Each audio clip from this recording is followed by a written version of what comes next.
لقيت نفسي بالليل جعانه ومش خايفه اكل اي حاجه عشان ما اتخنش وابهدل وابوظ الدايت اللي انا عاملاه.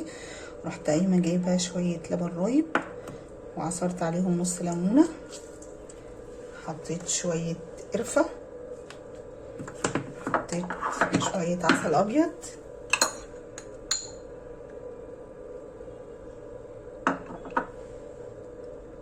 بس كده.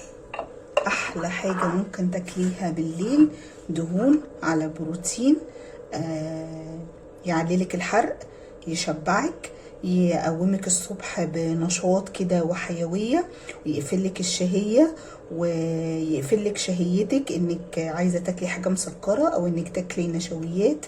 احلى حاجه ممكن تاكليها كده في الدايت وما تاثرش عليكي وما تزودش وزنك ولا تفتح لك الشهيه وترفع لك الحرق.